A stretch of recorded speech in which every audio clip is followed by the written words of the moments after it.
Okay, Thank you for taking out the time to join us on this discussion it's my on pleasure. remedies for IP infringements, Yes, remedies in context of IP infringements. right. Hiren, we would like to know briefly your background and the kinds of experiences you've had, and briefly about your practice currently. Abhidya, I'm a lawyer practicing in the Bombay High Court. I passed out in the year 2008 from Government Law College, Mumbai, but I have been working with this intellectual property rights boutique firm called as WS Kania and Company for the past 9 years. I joined as an intern in 2006, and I really liked intellectual property rights. And even after I passed out, I decided to pursue my career only in intellectual property rights. That's how from 2006 to 2008 I was working as an intern, and from 2008 till today I am working as a lawyer. And we deal only in intellectual property rights, and we do prosecution work, we do litigation work, and in fact our firm is one of the most uh, briefed firms in the litigation matters before the Bombay High Court. And occasionally I get a chance to come to Supreme Court also, as and when the All matters right. are in appeal. I have done my post-graduation diploma in intellectual property rights from Indira Gandhi National Open University. I have done my masters in constitutional law from the Mumbai University, and currently I am planning to pursue PhD, which Oh I have wow. done my entrance exam. And as and when I get time, I'm sure that sometime I want to complete my PhD in intellectual property rights. All right.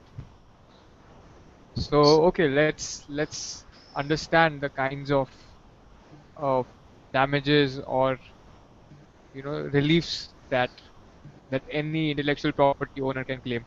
In this, we'll jump directly into the topic because we've earlier discussed with the students on what kinds of intellectual property protection exist under law and Okay, how to protect different kinds of creations, what kind of intellectual property mechanism to use. So right, what we can discuss here is the types of damages that one or other reliefs that can be claimed if there is an infringement. If you correct. would like to point out overlapping reliefs, say if a trademark and a patent is infringed, or if a trademark and a copyright is infringed in a certain work, then how should you, what should you strategically choose? What is the route that you should take? Yes.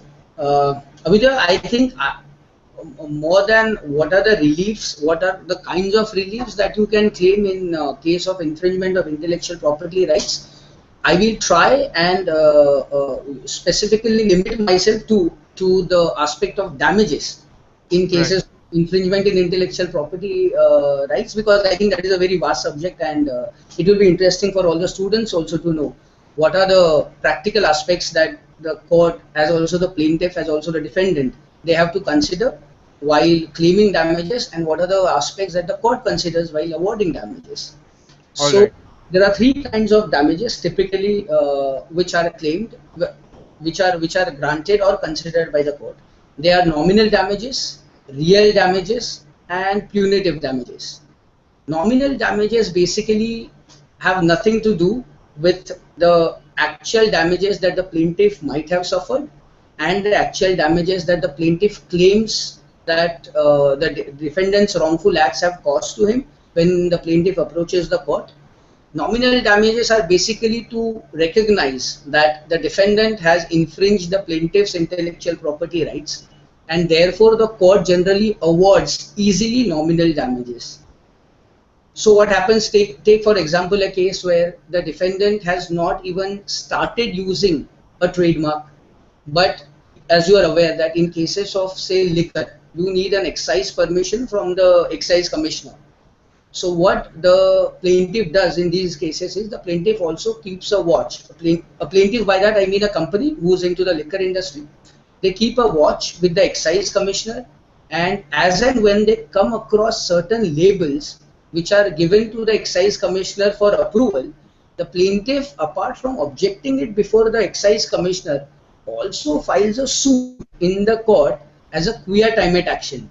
on the basis that if the defendant or if the other party is allowed to use this trademark label, it will amount to infringement of my trademark or infringement of copyright, and therefore the plaintiff seeks an order against the defendant, restraining the defendant from using that particular trademark or a trademark label. In that case, because the defendant has not actually started using the trademark,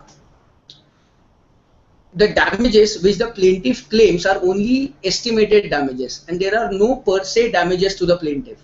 In these kind of cases, the court then considers to award nominal damages. That is, the court will recognize that yes, the defendant, by adopting an impugned trademark or an impugned trademark label, has infringed the plaintiff's right, and as nominal damages, the court will then, in its own discretion, the court will grant nominal damages. So as I said, nominal damages have nothing to do with the actual damages that the plaintiff might have suffered or actual damages that the plaintiff claims that plaintiff has suffered due to the wrongful acts of the defendant. One question here, Hiren. Yes. So nominal damages will be coupled with an injunction. Otherwise, absolutely. Why would somebody want to claim these? Yeah, let me make it very clear that generally there won't be a case where injunction will not be granted but damages will be granted. In order to claim damages, you have to first make out a case. You make out a case, and your first relief is always for restraining the defendant from doing something. So basically an injunction order. So your damages follow the injunction order. So you can't have damages apart from, you can't have damages as an independent remedy, at least in intellectual property rights matter. So that is insofar as the nominal damages are concerned. Then the second types of damages are the real damages.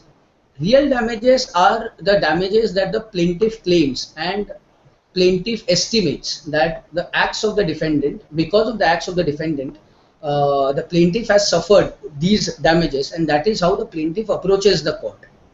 Now, there is no straitjacket formula to ascertain as to how exactly can a plaintiff ascertain, looking at the balance sheet, looking at the books of accounts. Still it is not possible for anybody, for also the experts, to ascertain the exact amount of damages.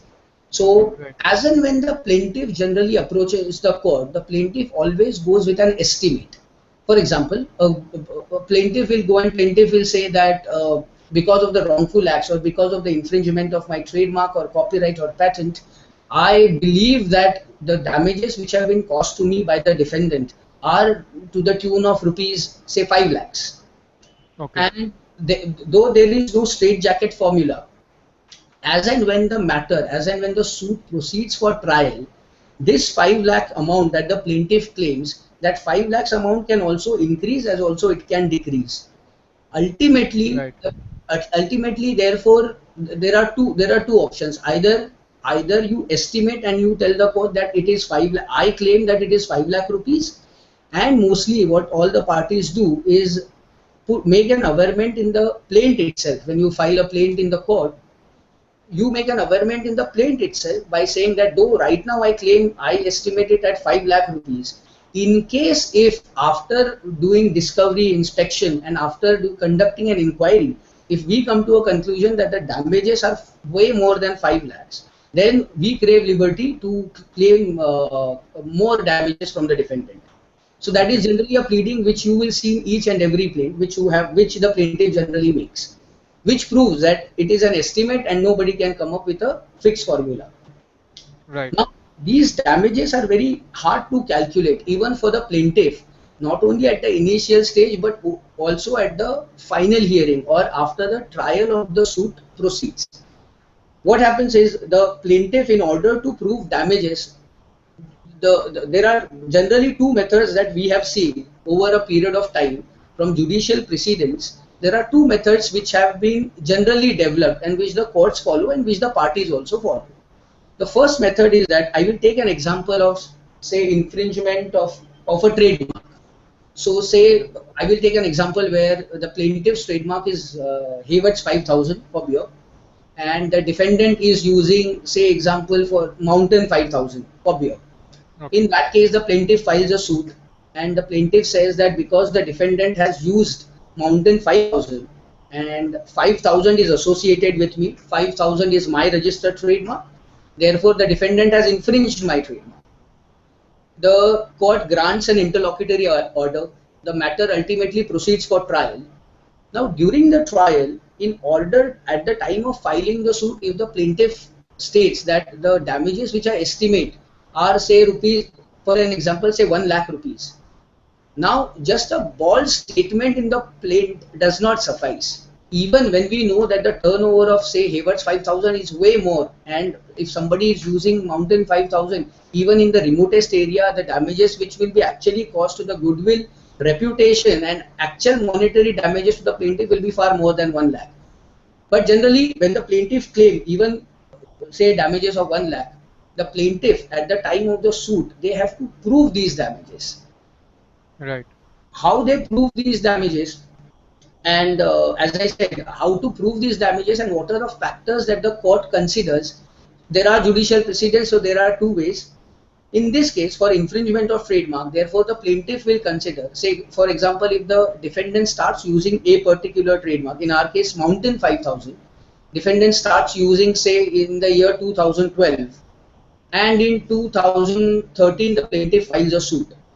In that case, in order to claim damages, the plaintiff at the time of trial will have to show their annual sales figures of their goods bearing the trademark Hayward's 5000 for the year, say about from 2005, 2006, 2007, 2008, 2009, 10, 11, 12, 13 and 14. And then the court will, the plaintiff will have to show that how there has been a gradual increase in the sales figures.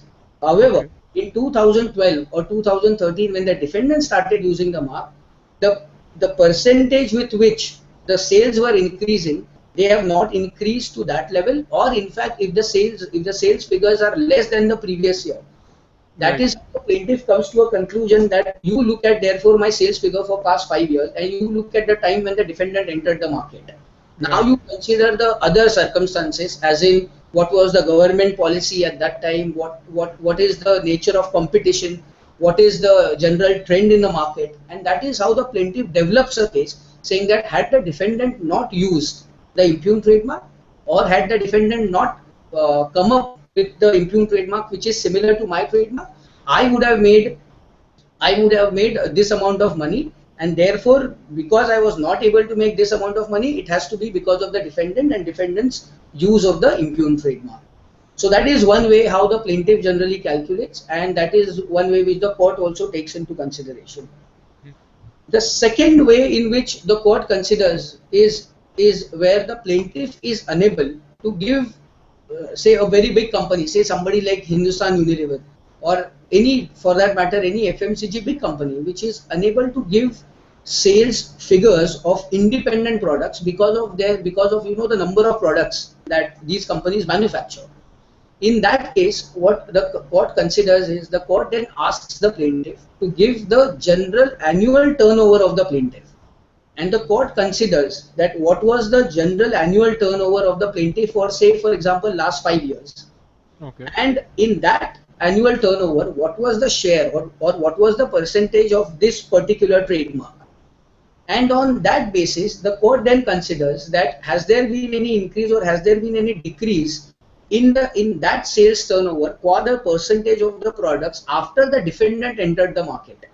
And Right. if the court comes to a conclusion that yes, the share of the plaintiff has been affected, though not substantially, even if a small in a small number, still the court considers, and on the basis of these calculations, then the court awards damages. These are the real damages. Apart from these real damages, now there is a there. When is the second situation applied? When the complainant basically has multiple product lines Correct. and the Either brand owner multiple has multiple supplies, or products. either the turnover, or because the company has so many products that it may not be possible to actually give sales figure only of a particular product, or when generally the goodwill and reputation of the company per se is so much and it is associated with that particular trademark. In that case, the court then considers that they consider the basically the annual turnover without going into the actual sales figures of Right. the. And yeah, what Yes. if a series mark is infringed? Sorry. What if a series mark is infringed? What if a series mark, not an individual product mark only, but a mark which is accorded to a series of products, then you Yes, can actually give the turnover of the entire absolutely, business. absolutely, absolutely. But let me tell you, unfortunately, in India, Right. the law of damages has not been developed the way it has been developed in other countries. Okay. In India, it is very difficult to prove these actual damages for a simple reason that the trial of a suit, after you file a suit in a civil court, the trial takes a lot of time. Right. Because of what happens is many a times the documentary evidence in intellectual property matters, most of your facts or most of the facts that are required to be proved either by the plaintiff or by the defendant are Yes. by virtue of documents. Hmm. There seldom an oral evidence will seldom come into picture, unlike in criminal matters where the oral Right. evidence is very important and the documentary evidence may not be of any value or comparatively less value. But in intellectual property matters, everything depends upon the document. So, for example, if the plaintiff comes to court and if the plaintiff says that I have been using the trademark since 1960, or I have been using this particular label in which I claim I have a copyright, I have been using this for last say 60 years, and the plaintiff files a suit. Hmm. As and when the suit comes up for trial, generally it takes about say 7 to 10 years, generally in the high courts, for the suit to come to trial. Wow. The person who signs the plate or the documentary evidence that you lead, Hmm. what happens is in a trial, this documentary evidence you have to lead as per the evidence act. Hmm. When you have to lead the evidence as per the evidence act, there are various difficulties that one faces. For example, if the plaintiff, in order to prove damages and in order to prove your annual turnover, the first thing that a plaintiff does is to give a chartered accountant certificate. Along with the chartered accountant certificate, the plaintiff has to prove the original invoices, the original books of accounts. Now, what happens is when the matter comes up for trial, by that time, the person who gives the certificate may not be available, he may not be alive. In that case, you have to get hold of another chartered accountant, give a certificate, and in order to prove your annual sales turnover, if you give a chartered accountant certificate, it is compulsory for that chartered accountant to step into the witness box. And then the defendant's advocate gets a chance to cross-examine the chartered accountant. So it depends upon, there are certain chartered accountants. I have seen these practical difficulties who are really good, but they say, sorry, we are not going to come to the court. You take as many certificates as you want from us, but we will not come to the court because we know how the defendant's advocate will try to destroy the credibility of the witness. And then they will ask questions which we are not ready to go through, and therefore we will not come. This is a problem which every plaintiff faces unless they have set chartered accountants who know how to come, how to depose, and basically lead evidence in a matter. So, Wow. so They these will these are charge. They will also charge additional sums for this because this will be like a service for them, right? absolutely, absolutely. That goes without saying. And even as I was saying, for example, if I want to prove my goodwill and reputation, I have to show that the defendant has copied my trademark. In order to do that, I must show that when the defendant adopted his impugned trademark, I had that kind of a goodwill and reputation. How do Right. I prove I have my goodwill and reputation? I prove by showing my sales figures, by showing you look at my sales. Everybody was aware about my mark. You look at the advertisement expenses that I have incurred. I have advertised my trademark everywhere in all the journals, in all the newspapers, with all the advertisement agencies. So what happens is, take a case where if I file a suit against a defendant in 2012 and I say that in 2012 I had excellent goodwill reputation and because I had say published or I had advertised my trademark in various trademark journals and various newspapers. By the time this matter comes up for trial, say in 2020, I have to produce the original newspapers or I have to produce the original documents or original journals in which my mark was advertised.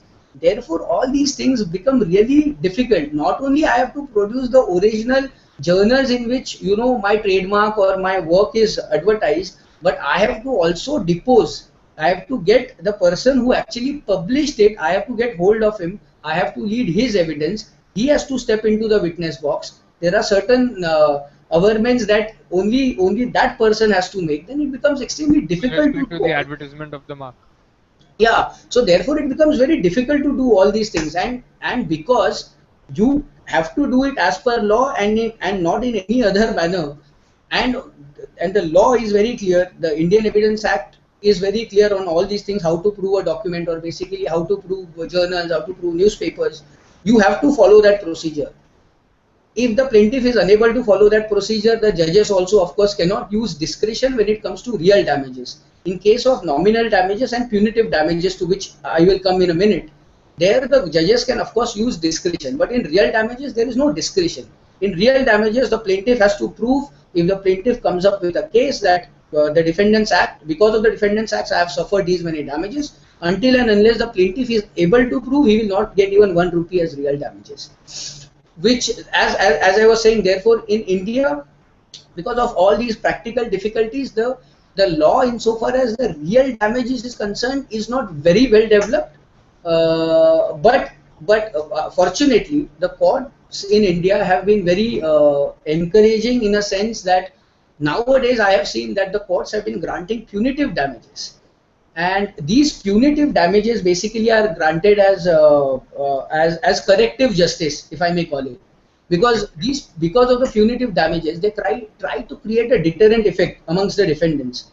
If there is a defendant who has blatantly copied something, and if the court comes to a conclusion that the defendant was dishonest, there was a malified intention, and there is no sufficient cause for defendant to adopt the same trademark, or to adopt the same label, or to adopt the same technology for patents as that of the plaintiff, then then irrespective whether the plaintiff is able to prove any actual damages or not, the court merely on the facts and circumstances, in the facts and circumstances of the case, and going by the conduct of the defendant, can grant punitive damages. And let me tell you, like, Delhi High Court has been very active in granting punitive damages, where Delhi High Court has granted punitive damages to the tune of rupees 20 lakhs also in certain matters, where the plaintiff actually went and plaintiff was claiming damages of, say, 15 lakhs or 16 lakhs. Delhi High Court has gone ahead and has actually granted damages to the tune of 20 lakhs. And Bombay High Court, of course, is also following. Bombay High Court has also, in matters where plaintiff has claimed damages of, say, 1 lakh or 2 lakh. These are real damages that have been claimed, but the court has awarded punitive damages. Yes, yes. And then there are certain cases where the court will also award the real damages as also the punitive damages. If the plaintiff is able to prove his case, and if the court feels that yes, in facts and circumstances of the case, punitive damages should also be awarded, there are matters where the real damages plus punitive damages are awarded against the defendant. Are punitive damages also prayed for in the plea? No. When you pray, you only pray for damages or any other relief as the court may deem fit. These are the language. These are the wording that you use. Right. So, but in your pleadings, you will. Sorry to interrupt. But in your pleadings, if you are at least claiming real damages, you will explain how you have quantified your damage. No, right? you don't have to. Not happen. No, you don't have to. You have to. In your pleadings, you have to. When you file a plaint, you have to only state your estimate, as I told you. But when your matter proceeds for trial, in order to prove your real damages, that time you have to not only give the entire calculation but actual figures also. So that's why when you are filing the suit, you only say that damages to the tune of rupees so and so. And the court has a discretion where the court can decide whether the punitive damages should be granted or not. Okay. On what basis has the Delhi High Court or the Bombay High Court been granting punitive damages? See, for example, in the Delhi High Court, the matter there was that plaintiff was the Microsoft Corporation, and you are aware how these computer sellers, they install pirated Microsoft softwares on the computer before selling. So the plaintiff got to know. Plaintiff filed a suit against against one of the parties in Delhi, and there the court came to a conclusion that of course this is infringement of copyright. There the court said, see, when you take the case, sorry, the court recognized that this was copyright infringement. Yes, so the court recognized that what they were doing was infringement of copyright, and there the court said that we have to grant not only the nominal damages but also punitive damages, because this will create a deterrent effect, and there are many others. So sometimes the Bombay High Court in one of the cases said that we grant punitive damages because when we are granting punitive damages, it is not only between the plaintiff and defendant, but we want to send a message across to the general industry and to the trade, that that if somebody infringes intellectual property of any other person in such a blatant manner, then the court will not keep quiet and the court will then grant punitive damages. Right.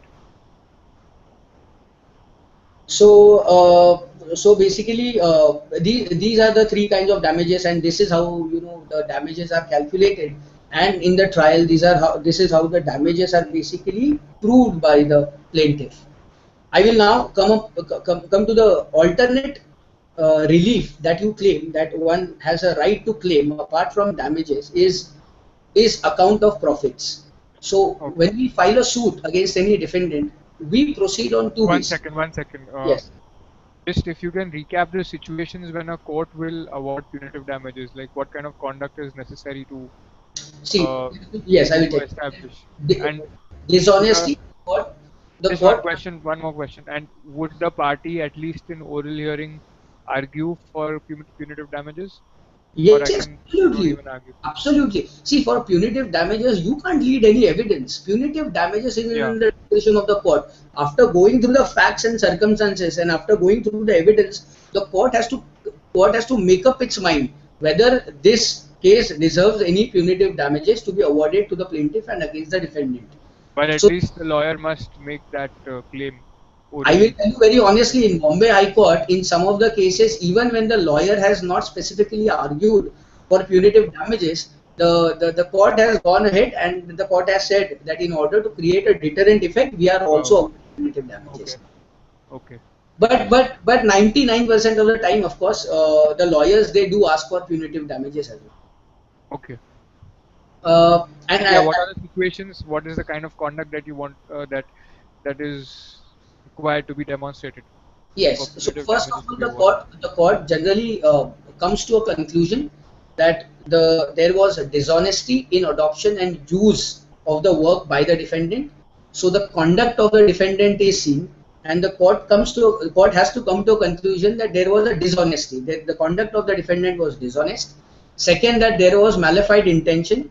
The intention was to trade upon the goodwill and reputation of the plaintiff's, say, trademark, or the intention was to basically take a piggyback ride upon the general reputation that the plaintiff has, or there was any other malified intention. And third, where the defendant is unable to prove, or the defendant is unable to show any sufficient cause for doing the things that he was doing and for doing the things against which the plaintiff has filed a suit say for infringement or trademark or copyright. For example, in certain cases, what happens is the defendant may not be really dishonest. To give you an example, take a case where in medicinal and pharmaceutical preparations, the marks were say CEFO and CEFI, where the plaintiff sued the defendant on the basis saying that there is a deceptive similarity between the two trademarks, and the plaintiff sued the defendant saying that CEFO and CEFI for medicinal and pharmaceutical preparations is identical or closely similar, and therefore defendant should be injuncted. There the court did not grant injunction, but assume a situation if the injunction was granted in this particular matter. CEFO and CEFI, it is an arguable case. When there is an arguable case as to say the deceptive similarity between two trademarks, in that case the court may then say there is no question of punitive damages here because we are not on the conduct of the defendant. It so happened that the defendant was using a trademark which was similar to the plaintiff's trademark. That is how the conduct, and generally if the defendant is unable to show any sufficient cause for doing its acts. So these are the things which the court will generally consider for granting punitive damages. Like for example, your Delhi High Court has a very beautiful case where Arun Jaitley, the domain name Arun Jaitley, was being copied by somebody. Arun Jaitley used to the domain name Arun Jaitley was registered in his name, but he forgot to renew it, and Network Solutions was the defendant number 1 in that case. Network Solutions therefore assigned it to somebody else, and the other defendant used to then sell that domain name to other parties. Arun Jaitley filed a suit in the Delhi High Court. In the Delhi High Court, in one of the very first cases, if I may tell you, that at the interlocutory stage also, at the interlocutory stage itself, they decided to dispose of the suit, and the suit was conducted in an extremely expedited manner, and the Delhi High Court awarded not only damages but also the punitive damages against the defendants for doing their acts. So these are the things basically the court will consider. And there was also a general order issued to all domain name registrars, I think, Yes. in that case, to comply with ICANN. No, I Right. forgot some Absolutely. principles they had to comply with. Right. Okay, there is a question actually, two questions actually. So, since civil, since damages as a civil remedy can take a really long time to establish, Right. they are difficult and maybe ineffective eventually, or certain parties are turned away when they think how difficult the entire journey to claiming damages is. So there Right. are certain alternatives that they want to think about. So I wanted to understand what are the alternatives. One is, are criminal remedies an effective alternative? Right. Second, at the interim stage, in that case, what is the best remedy that they can claim to protect themselves? Correct. See, Okay.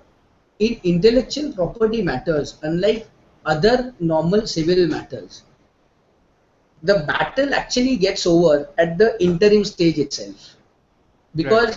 Because it is like this. If I file a suit against a party saying that that party should be injuncted from using, I'm taking a easy example so that it will be easier to understand. I'm taking an example of trademark infringement where I file a suit against a party and I ask the court to restrain that party from using a particular trademark, and I file an interlocutory application.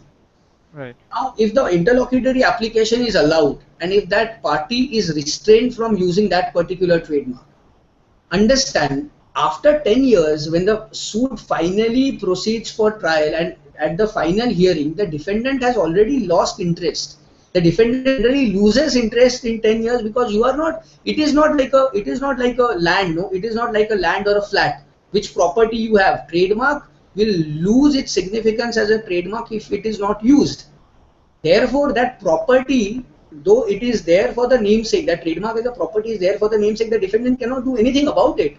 So, most of the IP matters are therefore one at the interlocutory stage itself. In fact, I might tell you that Supreme Court Justice Markandeya Katju, in two consecutive judgments in 2010 and 2011, in his judgments, he has observed this fact that intellectual property matters get over at interlocutory stage itself. And therefore, instead of generally granting interlocutory reliefs, when intellectual property matters are filed before the court should expedite the hearing itself, so that both the parties should try and they should keep hearing, on day-to-day basis and try to finish out of the matter as soon as possible. Because after interlocutory stage, generally I have seen, it is my observation also in last 9 years, that the parties lose interest. If the plaintiff is unable to get injunction order against the defendant, the plaintiff also loses interest because after 10 years, 8, 9 years, you don't know what will be the position insofar as that brand is concerned. If the defendant is restrained from using the trademark, the defendant also feels that anyways now I have been restrained, I can't use it. After 10 years, even the defendant thinks I might as well build up another brand instead of going Right. behind this. So that is the reason in IP matters, let me tell you, damages do not play a very important role. Damages, therefore, as I said, injunction is the most important relief, and damages is only an ancillary relief that you claim. When do damages become more important than the injunction? Are the cases where after filing the suit, your suit becomes, say, infructuous, except your claim for damages. For example, I come to know that, I'm giving you a hypothetical example, I come to know that Daler Mehndi is going to perform a show in Bombay and Right. he's going to sing ABC songs. If I am the owner of the copyright in ABC songs and if I get to know Daler Mehndi is going to perform ABC songs in a live show, say on 20th of March 2015, I file a suit in the Bombay High Court. I make an application for urgent ad interim relief, saying that how Daler Mehndi should be restrained from singing these songs ABC because I am the owner of the copyright. Right. Now take a situation where for some reason or the other I am unable to get my injunction and that show happens on 20th of March. After which Daler Mehndi is never going to do any show. Those three songs he is never going to sing. For that purpose, then my suit becomes infructuous. Then the only claim which I have against Daler Mehndi and or which I can pursue in the court of law is the claim for damages. Got it. Because there my claim for injunction has become infructuous. Right. There, however, then I can pursue my claim for damages, and there, unfortunately, you have to wait. There is nothing else that you can do, except, of course, if you decide to go for adopt a criminal remedy. That is, of course, a different thing. But for damages, there is nothing that you can do. You have to then wait, ultimately prove your damages. Right. So the So, next question that followed, yeah, I'm sorry, if you were saying something, please no, go no, ahead. sorry. Go ahead. Please go ahead. Okay, so this is a very, very good example. So now it depends on how much the party is willing to fight and claim their damages, how long Right. they're willing to be there. Couple of Right. questions in relation to this. So Yes. these John Doe orders where the court pronounces an order with respect to infringements Yes. without naming who the defendant is. Right. Okay, so you have John Doe orders, then you have anti-pillar orders Anti-billing order. where there's a surprise inspection that's carried out to discover Right. whether there is an infringement. Right. What is the nature of these orders? Are these interim orders or final orders? No, no, no. These are interlocutory orders. These can never be. Okay. These can never be final orders. These Okay. are interlocutory orders, and let me tell you, these are the orders generally passed. If you see, there is no specific provision. In fact, under our civil procedure code, if the names of the defendant is not disclosed, that is one of the grounds on which the claim can be rejected, and you can say that Right. the suit is not properly filed. But Right. our courts have followed the jurisprudence which comes from the English judgments, and the court under section 151, which is the inherent power of the court, Right. they grant these orders under section 151 of the CPC, and these orders are by way of interlocutory reliefs. Got After it. therefore these orders are executed, the defendant gets a chance. The defendant will therefore come in inter-appearance, and defendant will contest matters. And if at all the defendant has a case where defendant says I was unnecessarily targeted, and if some defendant is able to make out a case that how he was not at all involved, he can in fact take out a separate motion or make a separate claim, and can claim cost or damages even against the plaintiff. Okay. So So how these do are these? interlocutory reliefs and not final Okay. reliefs. Got it. Can you just walk us through how they are applied, say a John Doe order or an Anton-Pillar order, in the sense that once I get these orders, once Yes. See, what say happens is say a generally you go to Microsoft the gets it, court. yeah. Yes, you go to the court, and John Doe is because the first matter in which this order was passed was John Doe. In India, the first matter in which this kind of an order was passed was one Ashok Kumar matter. So therefore, Right. they are called as Ashok Kumar orders. So what Right. happens is these unknown defendants, they are often referred to as John Does or Ashok Kumars. So Right. therefore, if I am filing a suit, I will file a sorry, if I am filing a suit, I will file a suit against Ashok Kumars. I don't know the names of the person, I don't know their addresses, but I make out my case. I make out a case that how, for example, to give you example, say take any cinematograph film, say Singham. When Singham was to be released, they obtained a Bombay High Court gave a John Doe order, in which an order restraining everybody from broadcasting this film or selling the pirated DVDs and everything. This order was passed. After this Right. order is passed, then the plaintiff takes the help of the police, and with their intelligence, with the intelligence that the plaintiff has, which they have to share with the police, and by using police's intelligence also, these orders are then executed. If they come to know some, for example, in the Singham case, as I said, if they come to know any cable operator is going to broadcast that movie, or if they come to know that there are certain grey markets where the DVDs of these movies are being sold, then the police and some representative of the plaintiff, they go and they raid the premises. After raiding, they make an inventory of all the goods that have been confiscated. There is a seizure memo, and then the court commissioner or the court receiver who goes along with the team of the plaintiff and the police to execute these orders, they file a report. They file a report to the court. The report comes back to the court goes through the report, and then in that report, of course, the names of the defendant or the people who have been who during the raid, people who have been found to be infringing the copyright, their names and addresses, of course, are taken. Accordingly, then the plaintiff is asked thereafter to make them as parties. The plaintiff has to then amend the plaint, and then the plaintiff has to make those parties as defendant to the defendants in the suit. And But after the that, plaintiff, then but the generally, plaintiff can continue looking for other infringers, right? yes, With the yes, same thing. absolutely, absolutely. Okay. And these defendants will now proceed on a trial.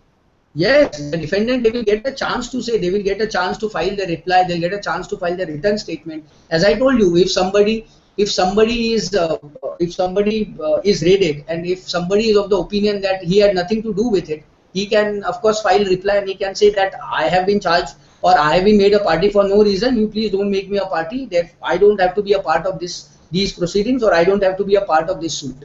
So they of course get to get to give their say, they get opportunity to file their reply. The court hears them also. Only the difference is here the court will hear them after passing the order. After the court will hear them after passing the order, after the Sorry, I judge. can't. Sorry, Vijay, I can't. There's Hello, can you hear yeah, me now? it's clear.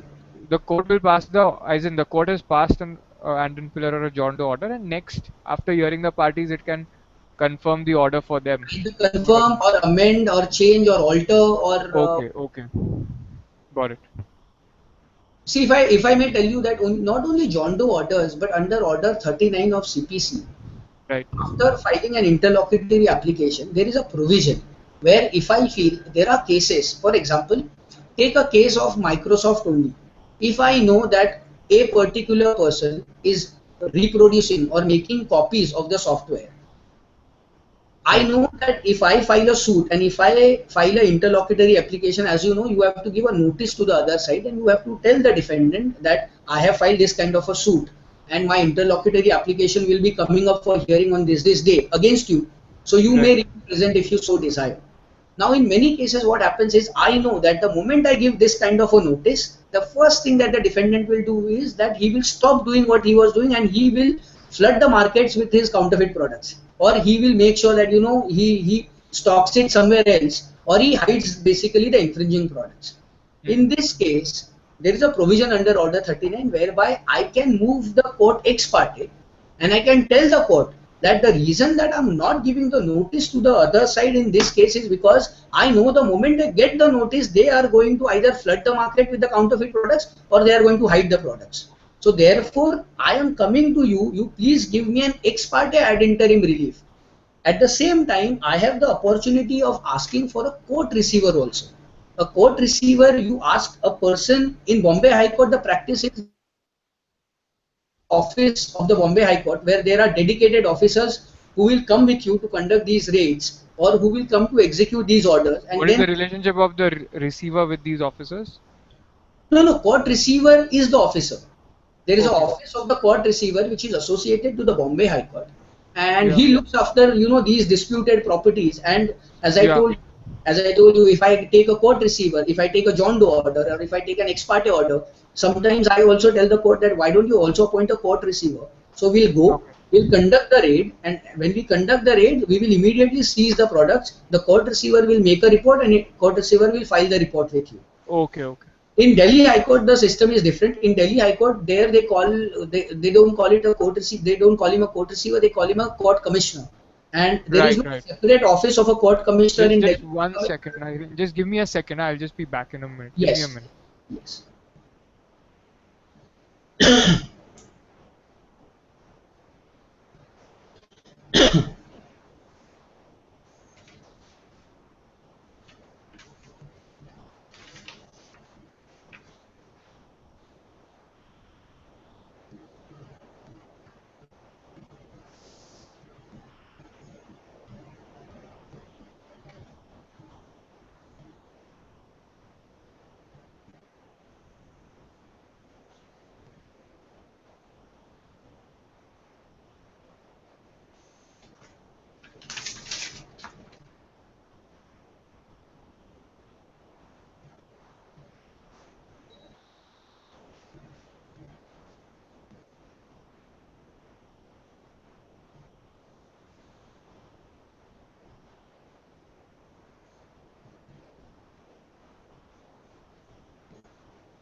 Sorry, Hiren. Hello.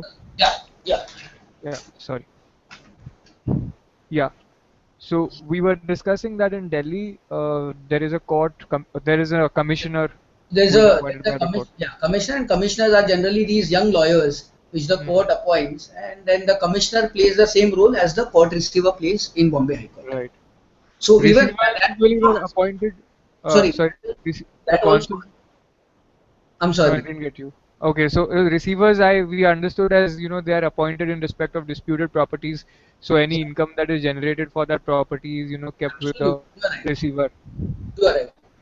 That is correct. And apart from this, the also one of the reasons why receiver is appointed in Bombay High Court is to do, as I told you, when you obtain ex parte reliefs or when you obtain ex parte orders, and if you want to seize the products, then of course the receiver comes. And if you ask for a receiver, then the receiver comes and he files a report. All right, all right. That also, of course, partly answers one of the question as to what kind of interlocutory reliefs in IP matters. Of course, so the most important relief that you ask for is temporary injunction order, Right. and in this kind of a case, as I told you, you also can ask for a court receiver when you are claiming that that if you have a reason, or if you have reason to believe that the defendant, if he gets a notice, he will dispose of all the infringing products. At that time, you can ask the court to appoint a court receiver. That is also by way of an interlocutory relief, which will be granted to you, and you can take that court receiver and then raid the premises of the defendant. Okay. And what did you mean by the defendant flooding the market with counterfeit products when he receives an order? See, I understand he would destroy the evidence. when he receives the notice, not So he order. floods, sorry, so when receives the notice of the application being filed. Yeah. So see what Why happens, would someone do that? because people, when they are fly by night operators, you take an example. If suppose, say, Okay, okay. we all are aware about Lux. If somebody is making luck and if they have copied the entire trade dress and the label, and if they get a notice, they will immediately tell all their distributors that right now you take away this mal. Generally, if we sell it in 5 rupees, Okay, okay, okay. they will sell it in 2 rupees, but you take everything away. So that's how we say that Okay. you flood the market with the infringing products. Okay, okay, okay. Got it, got it. Right. So, So please. I was coming to our next point where apart from damages, the other alternative relief that you ask for is accounts of profit.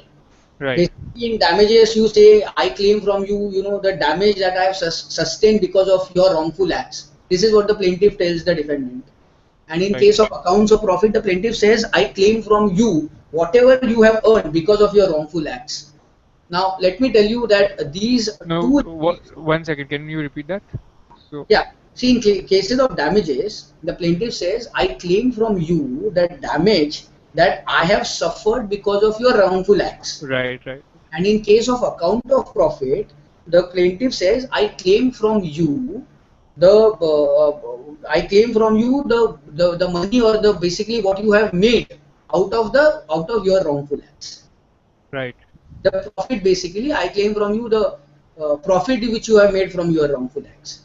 Now let me tell you, these damages and profit of accounts, these are two alternate remedies. So you can never hear a case, or you can never say that give me damages also and give me accounts of profit also. So the plaintiff right, either says give me damages, or in the alternative, give me account. We will, after going through the accounts of profit of the defendant, whatever is the figure, you give me that money. So these are alternate remedies. These remedies are alternate to each other. However, right, if suppose if I file a suit for infringement of copyright or infringement of patent, and in that right, I claim that the defendant should be restrained, and I say that I have suffered damages to the tune of rupees, say, 1 lakh, and there I put that, or in the alternative, you give me account of profit. At the time of trial, though at the time of filing the suit, I had said 1 lakh, at the time of trial, I can say that no, I want to now go for account of profit. But having obtained an order for getting an inquiry into the accounts of profit and all, after that, you can't then shift to damages. This question of damages and accounts for profit comes only at the last stage, where you have proved that it has amounted to infringement, where you have proved that the defendant's act has amounted to infringement or passing off. The court is with you. That is the time you will ask for an inquiry into the accounts of profit, where then the defendant will have to produce all his books of accounts, then the profit of account, the profit made by the defendant will be ascertained, and accordingly whatever is the profit is then granted to the defendant. That However, could be lower or higher than the damage that you have will be suffered. lower It or higher. doesn't So matter. therefore, to be on safer side, the plaintiff always claims damages more than what he has actually sustained. And if he is able to prove at the time of the hearing of the suit, well and good. If not, generally I have not come across many cases where accounts of profits have been preferred by the plaintiff. But in the the plaintiff will just ask for damages or account of profits as the court may deem fit. Is it like that? Correct. Correct. No, not as the court may deem fit. You say that I have suffered damages so and so. As an alternative relief, you say, or I will claim for account of profit. This will be in the pleadings. This will be in the pleading. This will be in the pleadings and in the form of prayers. Yeah, in the prayers. Yes. And later on, at the time of argument, at that time you can choose what you want. At the time of hearing, as in at the time when you are leading the evidence, after leading the evidence, that time you can choose. Because if it is made out that the defendants acts have amounted to infringement, as I said, then you can obtain an order for inquiry into the accounts of profit, and that is how you will be able to then either go for damages and prove your damages or go for your accounts of profit. Okay. So that and the other important one last aspect that we should discuss is that how therefore this claim of damages also determines the jurisdiction of the court, which is according to me a very important question, because what happens is every high court has this basic pecuniary jurisdiction. For example, Bombay High Court has a pecuniary jurisdiction, the original jurisdiction of the Bombay High Court. Right. The pecuniary jurisdiction, which is a part of the original jurisdiction, is now 2 crores of rupees. So if your suit or if your claim is for any amount less than 2 crores of rupees, you can't go directly to the Bombay High Court, you will have to go to the lower court. Right. However, in Bombay, intellectual property matters have been exempted from this rule. So even if I have a claim of 50 lakhs or even 50,000 of rupees, I can still go before the Bombay High Court, because that pecuniary jurisdiction limit does not apply to the Bombay High Court for the area of Greater Bombay where the Bombay High Court is located. The reason for that being that Bombay High Court, all these acts, Trademark Act, Copyright Act, Patent Act, they say that the suit for infringement or passing off has to be filed in the district court. Now, for the purposes of all these acts, the district court is the Bombay High Court. Therefore, the pecuniary jurisdiction, which is raised in all other matters to 2 crores, does not affect the original jurisdiction of the Bombay High Court as a district court to entertain these matters. But if you come to Delhi, in Delhi, the pecuniary jurisdiction right now is 20 lakhs.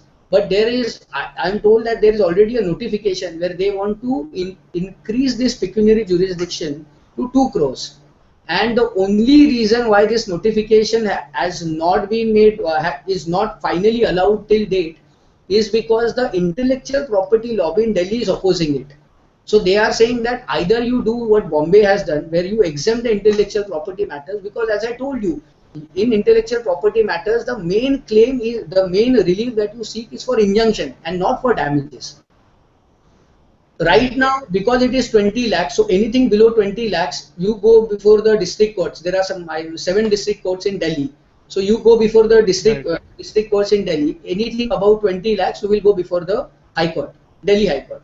Therefore, if you see most of the intellectual property matters or trademark or copyright infringement matters which come before Delhi High Court, you will always see that the relief of damages is always worded that we estimate the damages to the tune of rupees 20 lakhs and 500 or 20 lakhs and 5,000. So anything above 20 lakhs, the Delhi High Court will immediately have jurisdiction. So what is the fun in going to the High Court? The fun in going to the High Court is that the quality of the judges matter a lot. Imagine a complicated patent infringement matter which is filed before, say, any judge in any of the small district courts. It is very difficult for him to understand. And then generally it is our observation that when the judges also do not, if at all they do not understand, something like Patent Act, which is very complicated, it can have a disastrous effect even for the plaintiff as also for the defendants and also for the lawyers. Therefore, therefore we prefer, in the complicated matters, to raise the claim and try and go before the high courts. The only thing that the client has to be ready, or the industry or the companies have to be ready, is that because the moment you claim that the damages which you have suffered are to the tune of say rupees 20 lakhs, you have to pay court fees equivalent. There is a ratio which is decided. So for 20 lakhs, there is in Bombay High Court, suppose for 20 lakhs you will have to pay. For 5 lakhs we pay somewhere around 14,430 rupees as a court fee, and for 1 lakh we pay 6,430 as a court fee. I'm sure similar standards are there in Delhi High Court also. So there are certain clients who say, I don't want damages, I don't want Delhi High Court. If it is a simple trademark infringement matter, let us go before any district court. Say Patiala House, will go there, will file a suit for infringement. I will claim nominal damages of say 10,000 rupees, not even 10,000 rupees, because I don't want to pay any court fee. So there are clients. So depending upon client to client, depending upon the complexity of the matter, by amending or by calculating these or estimating these damages, you can actually decide the jurisdiction of the court. Okay. And but clients are free to instruct their lawyers as to what the notional sum of damages is. Absolutely. Because at that stage, the courts will not look into it. Nobody will look into it. So there are certain times when the clients are very, emotionally they get affected when they see a counterfeit product and they say, we want to claim damages of 200 crores. So at that time we have to tell them that no, fine, we want to claim. If they come to Delhi, there is a ad valorem basis, they will have to pay the court fee, which will, I don't know. In Bombay, there is a fixed court fee. If you go over a specific amount, there is a fixed court fee of 3 lakh rupees. Okay. So imagine 3 lakh rupees only paying as a court fee. Then the client say that no, then maybe, how much do you think we should therefore claim? Right. After we explain them the entire procedure and after we explain them how it is extremely difficult to ultimately prove these damages, they come down and then they say that, let's just claim 1 lakh or 5 lakhs and go for the injunction as the main relief. Okay. Got it. Okay, so how do we determine the pecuniary jurisdiction in case of account of profits? No, in accounts of profit you can't. In account of profits also you will have to say that we believe that the defendant's account of profit, the defendant must have made a profit of rupees so and so. That is how you will have to proceed. But as I told you, because you can take the alternate route at a later stage in the suit, 99.99% of the time you will always see that the plaintiff always goes by way of damages, by claiming damages, then by saying that, accounts of profit.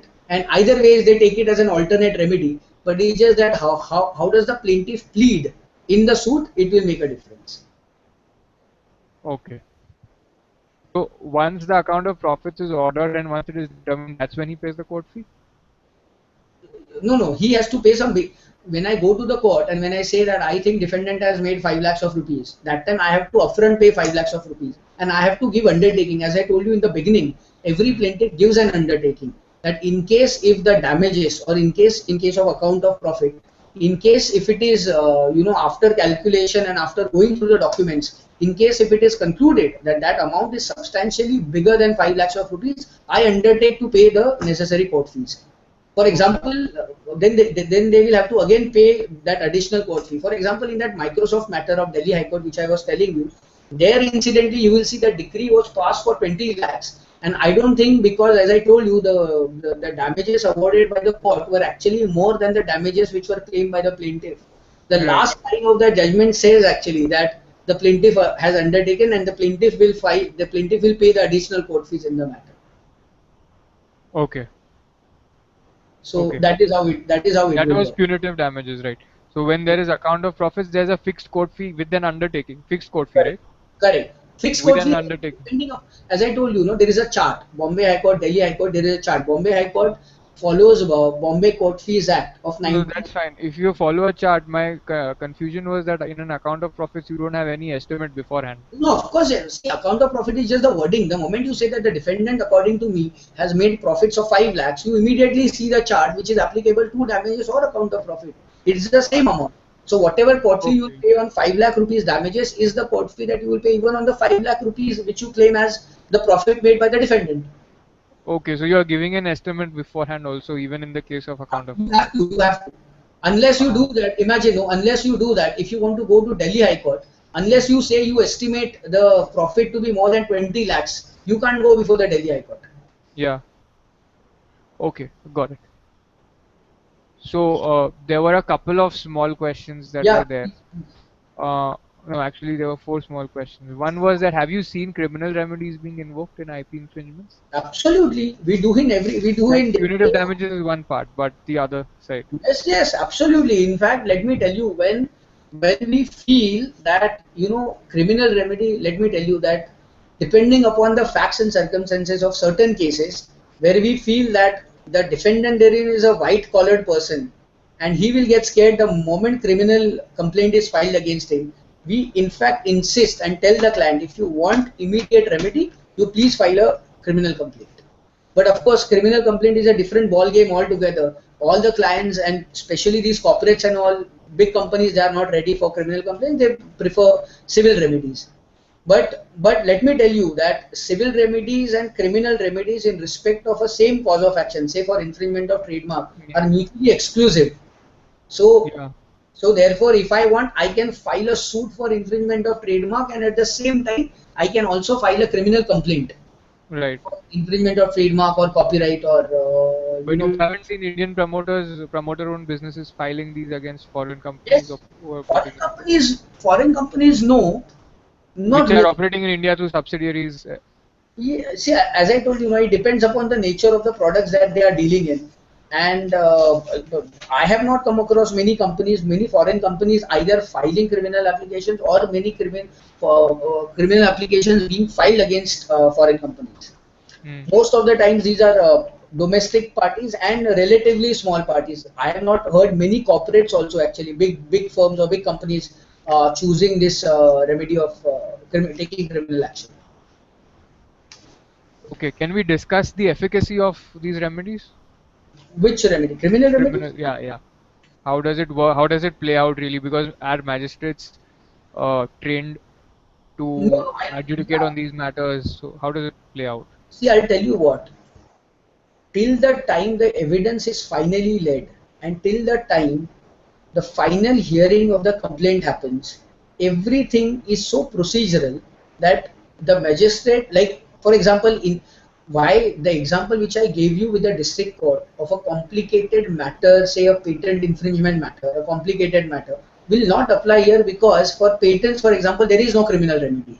Under the Patent Act, there is no criminal remedy. Hmm. Under the Trademark Act, there is. Under the Copyright Act, there is. Trademark Act and Copyright Act relatively are easier to understand for the district judges also and for the magistrates also. I have seen some good full-fledged trials and convictions or acquittals happening before the magistrates. So the initial process, let me tell you, is so procedural, where the court does not have to really go into the questions of law. The court has to see only basic things as to whether do you have a registration certificate, whether your copyright is registered, whether your trademark is registered, tell me what he is using, show me section 63, show me section 103, 104 of the Trademarks Act, and the judge will issue the process. For Okay. issuing the process, the threshold is very different. Once the process is issued, then gathering of that evidence and collecting evidence and filing evidence will depend upon the lawyers. The magistrates will come into picture only during basically the marking of documents, cross, and the final hearing.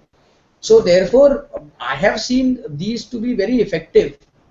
I have been, but again, as I told you, but criminal remedy is a completely different ball game.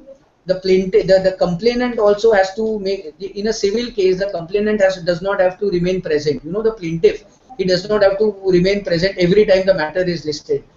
In Hmm. criminal cases, it is not so. Generally, for some reason or the other, you insist that the complainant also remains present in the court. So the complainant in these cases say, I don't want to go through this. I don't want to come to the court every time.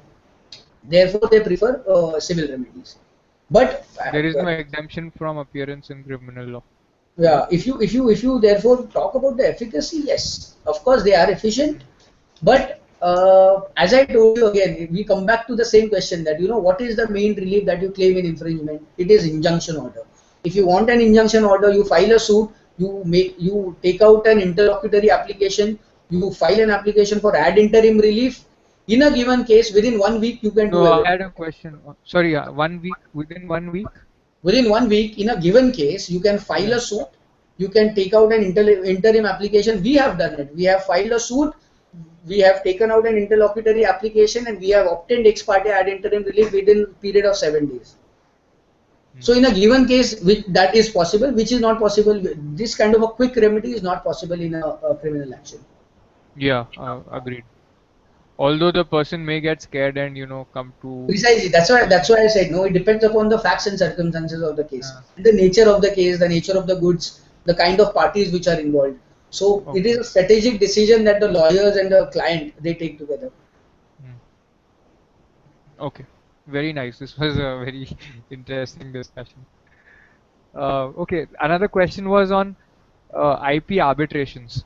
Yes. So, like we discussed how difficult it is to gather evidence, Right. etc., in a damages case. Now, there might be IP disputes arising out of pre-existing contractual relationships, Correct. like technology transfer agreements, JV agreements, NDAs, Correct. so which provide for arbitration. Right. So, have you dealt with certain any IP arbitration? Then how is the process there? Like, is it faster? Is it more effective? In fact, in fact, only 2 months ago, we argued a very unique point before the Bombay High Court by us. Oh, I lost you.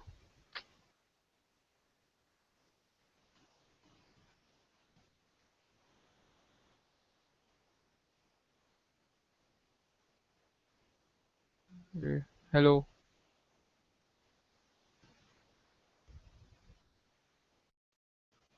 Hiren, I lost you.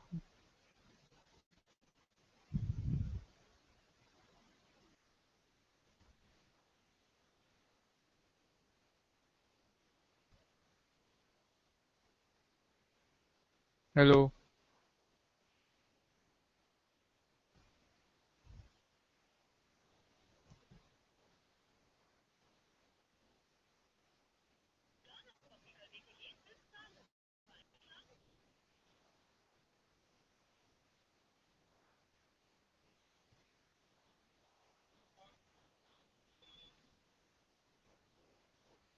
Hello? Yeah, Hiren. Sorry, could you hear what I said? Because your No, screen had frozen. the screen froze and I could nothing was there. There was no audio. There was nothing. Are you there? Hello.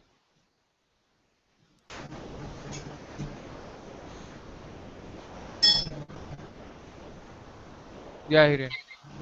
Yeah, hi. Can you see me? Yeah, I can see you and I can hear you. All right. So, from where should I start? What was the last thing that you heard? Because I kept. Actually, no, we couldn't hear anything about what your experiences in the IP arbitration. See, I'll tell you what. This point, no, it was argued before the Bombay High Court by us, where we said that in intellectual property rights matter. Right. Intellectual property rights matter. There cannot be any arbitration Okay. because every dispute is a dispute which decides a right in rem. Okay. For example, that I may have a contract with somebody, and that somebody may be my licensee. Right. But after, and there may be a clause which will say that if there is any dispute, it will go to arbitration. So if there is any dispute, say on how much will be the license fee or how much will be whatever general terms and conditions, we can go for arbitration. But the question of whether it amounts to infringement of trademark or whether it amounts to passing off or whether he should be restrained from using these questions, an arbitrator cannot decide, because according to us that these rights are right in rem, and right in rem cannot be decided by an arbitrator who derives his power out of the contractual obligations between the parties. But if you argue that there is an agreement which stands terminated and hence the right to use the trademark by the licensee is given up, then it's fine, right? Then the arbitrator can decide this. No, he cannot, because He see, it is can't like decide this. breach of No, the no. license agreement also. No, I'll tell you what. See, if I terminate the license and if I file a suit for infringement of trademark, the first thing that he will do is he will come and he will file a Section 8 application saying that please refer the matter to arbitration. In Right. which case, I will tell him that no, you can't refer it to arbitration to decide this issue, whether he should be restrained or not, because this is a right in rem. After I terminate the license, any use by my ex-licensee without my permission amounts to infringement of my trademark. Therefore, you first restrain him and then he can go before the arbitrator to say whether it was lawfully terminated or not. That of course yes, that the arbitrator will decide. But whether he should be injuncted from using the trademark, whether he should, whether it amounts to infringement or passing off, that cannot be decided in an arbitration proceedings. That's what you argued. That's what we argued and that is what the court held. Okay. And how many other such judgments we have from High Not Court, many, not Supreme many. Court? One or two. There was one judgment of the Delhi High Court, which was not, see, which was not so clear. But this judgment was absolutely clear, which we argued, and we got an order from IP judge in the Bombay High Court, who said that by very nature of the intellectual, by very nature of the property which is involved in the intellectual property, these matters cannot be referred to arbitration. As I told you, infringement, passing off and all these matters cannot be referred to arbitration. Yes, whether it was lawfully terminated, how much should have been the license fee and all these issues can be arbitrated. But after I terminate a contract, any unauthorized use by my ex-licensee amounts to infringement of my, say, trademark or copyright or whatever. Okay, that's interesting. So I cannot just use it as a contractual right. No, no. That is why IP, intellectual property, is different in many aspects, and this is one of the most important points which nowadays everybody has started realizing. Even in arbitration proceedings, wherever I go, even for these conferences, where they take it as a very important question that so how can IP laws and arbitration laws, how can they be combined? And whether there is a chance that IP infringement matters, whether or passing off or these matters, whether they can be referred to arbitration. Okay, got it. Now this is something that has happened in your experience. Are you Right. aware of other IP related arbitrations where arbitrators have gone ahead and I'll tell proceeded? you again. What do you mean by IP related arbitrations? There are IP related arbitrations where suppose Right. if I had a license, if I had a contract with a person under which he was using a particular trademark as my licensee. Hmm. Okay. Now, after using it for some period, if I felt that he had not complied with certain conditions, I terminated the license. There was an arbitration clause in the agreement. After I Right. terminated, I filed a suit against him for infringement of suit against him for restraining him from infringing my trademark. Or Okay. for damages also. And simultaneously he also invoked the arbitration clause to say that no, even I want damages because I had incurred so much of money on machinery and all. He abruptly terminated the contract. So for those issues they can go before the arbitrator. So that issue of damages, that issue arises out of an IP agreement. So therefore, that's why I asked you that when you say IP arbitration, these issues of infringement, passing off, whether he can be restrained, cannot be But decided by arbitrators. But other ancillary issues, of course, yes. and right now we were discussing this, no, the termination of the contract and hence some damages arising out of it. Right. That even those damages then would be decided only by the court.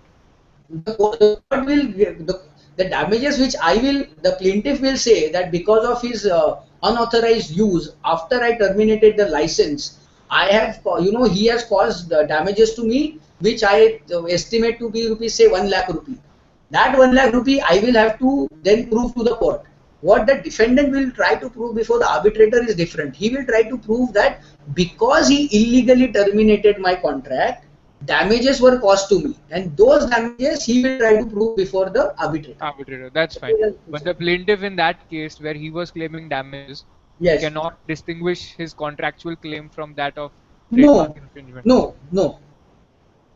Right. Got it.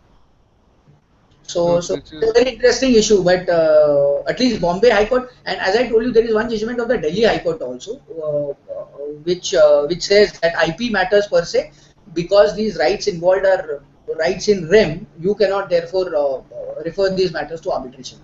okay. It will be great if you can forward us a copy of it, by the way. I'll do that. Surely I'll do that. Yeah. I'll do Okay. that. So yeah, now we are on the last couple of questions. Yes. What about court annexed mediations? Have you seen courts? So since arbitrability is a problem that we got it uh, Right. with respect to the issue of IP infringement. What about mediations? Have you seen these happening? Have you seen courts referring parties to mediation post I have, filing the in fact, I'll tell you what, I have not, yeah. I have, when I said I have heard of matters which were pending in court for years and nothing was happening. But when the court actually referred the matters to mediation, magically, those matters have been actually settled because of the mediation. I've heard of these kind of cases. In fact, in one of the conferences that I attended in November, one Mr. Michael Feisch, he is one of the living legends in intellectual property, who had also co-authored the book of Russell Clark on designs. He in fact was telling us that in UK they now are actually encouraging mediation in IP disputes, and it has been very successful in UK at least. At that time, I remember there was a lawyer from Chennai who gave us an example, and he said in one of his matters, where especially the disputes are between family members, when the disputes are more of egos than that of business. In those cases, he said that he has had at least 60% successful ratio in mediation in intellectual property matters, where the courts have said, why don't you try to mediate? And in fact, now he is an expert, and he in fact goes and he gives lectures on this subject of IP, intellectual property rights Okay. litigation and subsequent mediation. Who is this person? I will have to try. I'll try and think of his name, because I think I have his presentation somewhere, or I may Okay, have it. okay. So let me try and see if Yes. I can send that to you with his permission, Yeah, yeah. Would like or to get else it could amount to infringement of copyright. no, no, no. We'd like to get in touch with him and have a session on IP and IP related mediation. Okay, Absolutely.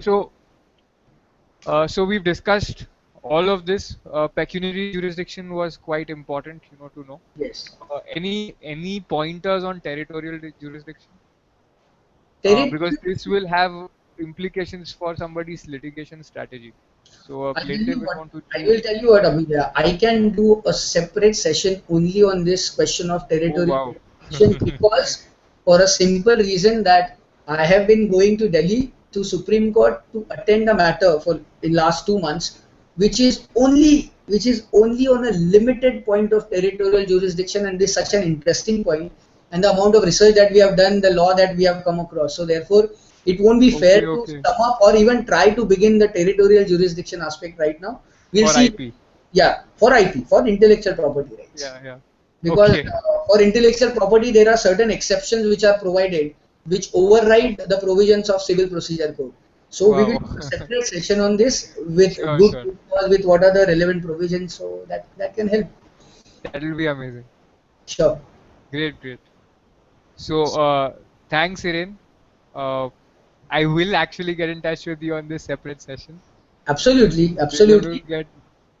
So this was a great session, and I'm going to share this further and get more feedback and Sure. inputs If on you have this. any And question, any doubt at all, please feel free to email me. Please feel free to call me anytime. As and when right. we get time, we will answer, and we'll take it further. Sure, No, sure, sure. No problem. I hope you So got answers to whatever your set of yeah, this questions. was amazing. This was really amazing. Great, Thank you great. I'm so glad. much, Hiren. Yeah. All right, Abhida. Thank you so All much. right. Thank you so much. Thanks everyone for being there. Thank you, Hiren. Yeah, We'll get in touch again. Thanks. yeah.